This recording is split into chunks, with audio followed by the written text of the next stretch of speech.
Shalom, Chaverim. Sometimes when there are holidays and we get off course, um, it's good to remember to put Yah number one on a list of one, as our Professor Allen used to say, in order to get back on course.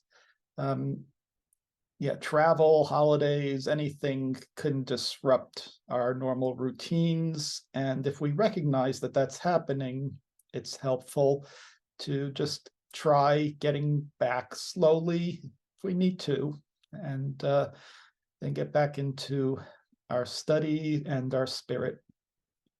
So we continue with our study of Matthew chapter 17. And these notes and highlights were made by Deborah Daniel.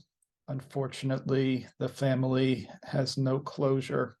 So you could imagine what Israeli families are going through at this time. Chapter 17.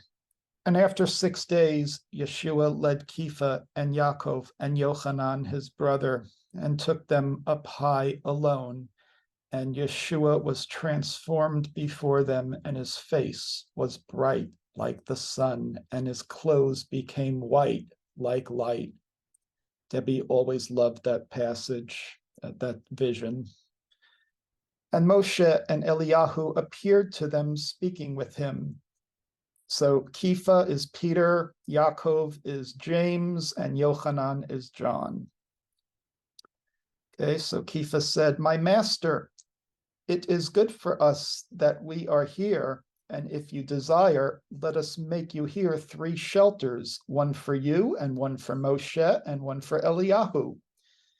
And while he was speaking, behold, a bright cloud overshadowed them.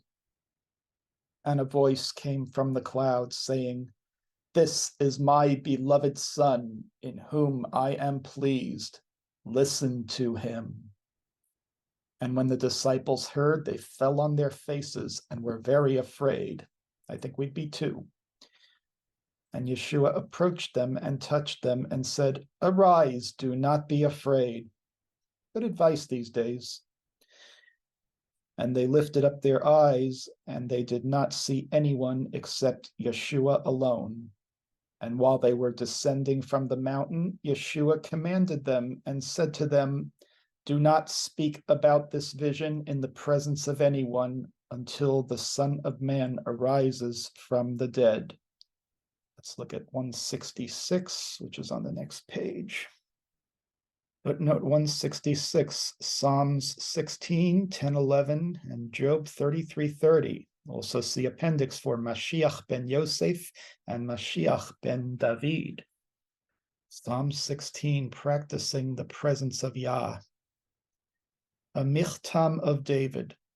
Preserve me, El, for I put my trust in you. O my soul, you have said to Yah, my El, you are, my goodness is, nothing apart from you.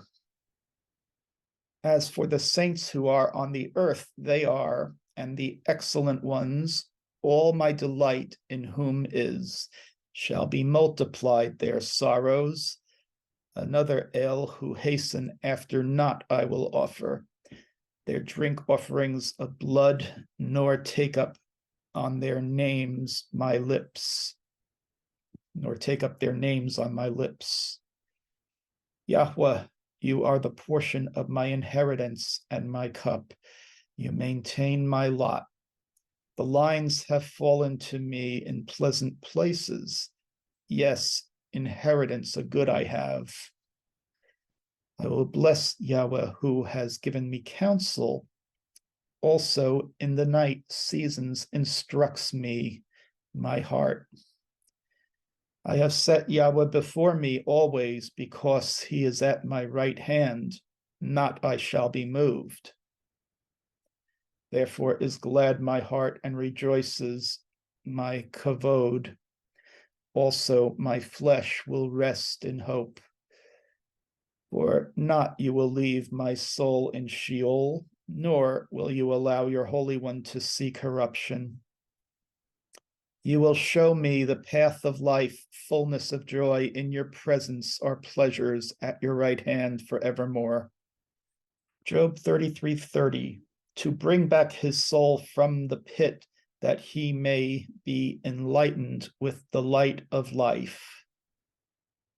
Okay, so here the word for soul is nafsho, which comes from the word nefesh. And you can see references here. It looks like a human soul that has love, distress, anguish, redemption.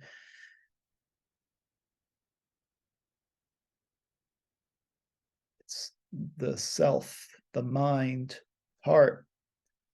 So it's a physical soul while we're here on earth. Okay, so different words for soul.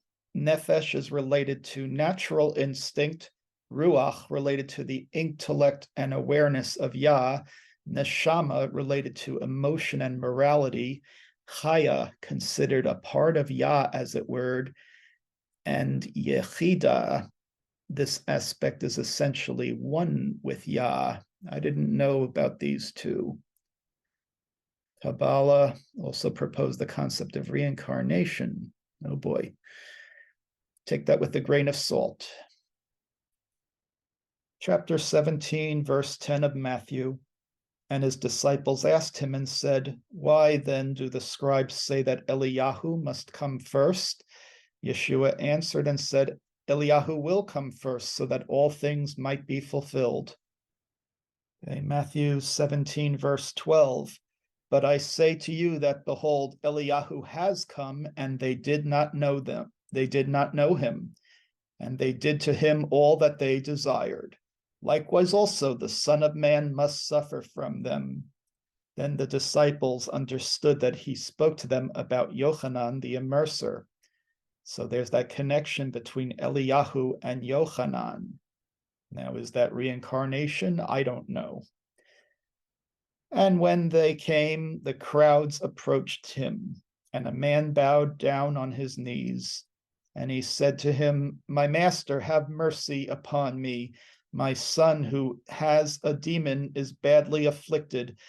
For many times he has fallen in the fire, and many times in the water. So that demon is trying to kill his son. And I brought him to your disciples, and they were not able to heal him. Yeshua answered and said, O crooked and faithless generation, until when must I be with you, and until when must I endure you? Bring him here to me. And Yeshua rebuked it, and the demon went out from him, and the boy was healed from that moment. So imagine seeing a demon come out of a person. It could be a physical manifestation or an exorcism, but let's just take it for its word. But the important thing to learn here is about rebuking Hashatan, to ask Yeshua and Yah to rebuke Hashatan when you get attacked. Verse 19, then the disciples drew near to Yeshua while he was alone and said to him, why were we not able to heal him? Yeshua said to them, because of your unbelief. For truly I say to you that if you had faith, or aman, in you, like a grain of mustard seed, which is really, really small, you could say to this mountain, move away from here, and it would move, and not a thing would be able to prevail over you. But this kind does not go out except by fasting and by prayer. So there's an interesting footnote here. Ancient Greek and all Peshitta manuscripts have this verse intact. How did it get skipped over in later versions? Was it simply overlooked, or was it intentional? You decide. Prayer and fasting are a Hebrew method of dealing with sin. Even Yeshua prayed and fasted. Think about the book of Jonah. In Hebraic thought, grace, rachem, chesed, is when you did something wrong but are not penalized for it. However, license means that wrong conduct becomes right. Since Yahweh isn't in the habit of changing his own rules, references are Numbers 23:19, Malachi 3:6, and Hebrews 13:8. Theologies that espouse a license against sin are wicked. The heart of Torah and Brit Chadashah is mercy, but mercy never invalidates Torah. If Torah were invalid, there would be no need to ask for mercy. Truth demands that we also understand the correct interpretation of Raj Shaul's, that's Paul, overall intentions from Acts 17, Romans 3:31, 7:12, etc., combined with the clear statement in Yaakov Hatzadik, which is James, his epistle, where both faith and works are very necessary. For example, if a law dates back to 1920 against breaking a posted speed limit, does this mean you have no obligation to keep that law now? If an officer writes you a ticket, will your appeal be that it's an old law, but now you are under grace? The age of law has nothing to do with whatever is valid and enforceable today, and ignorance of the law is no excuse. So remember, we're talking about earthly laws. If this is true of earthly law enforcement, how much more must it be true of the Almighty Yahweh, the ultimate giver and enforcer of his righteous Torah? To echo Yeshua's own words, I have explained to you about earthly things and you don't believe. How then shall I explain heavenly things? John 3:12. Fasting and prayer is our stewardship responsibility unto Yahweh and his Mashiach to help us put things straight with Mashiach, but the carnal flesh seeks a license or loophole to continue in his sin. See prayer in appendix. I'll just comment here that not everybody is able to fast or should fast. If you need to have water or protein, make sure that you know what you're doing. Please be careful. And when I see this verse about moving mountains, well, that implies to me a higher dimension where all of the world is like, the analogy is like a flat piece of paper. Yeah, we could cut out a mountain and move it on a flat piece of paper. What's important while we're on earth is to have that Aman, pitching our tents with Yahweh, and think of the mustard seed, how small we really are in comparison to the universe that we are learning is older than we ever imagined and is filled with wonders. When we look up at the stars, we're just seeing little peepholes. The creation of Yahweh is so big and awesome. Verse 22, and while they were traveling in Galilee, Yeshua said to them, the Son of Man will be betrayed into the hands of the sons of men, and they will kill him, and on the third day he will rise. And they were very saddened. So they're looking at linear time. Nonlinear time takes into account the mysteries that cannot happen in linear time. Verse 24, and when they came to Capernaum, those who were collecting 2 coins for each person for the payment of the head tax said to Kepha, your master did not give us 2 coins.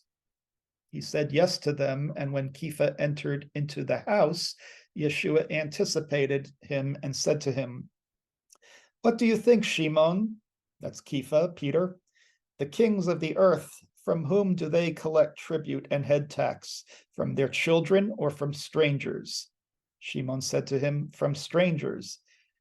Yeshua said to him, then the children are free. But, or else this should offend them, go to the sea and cast a hook.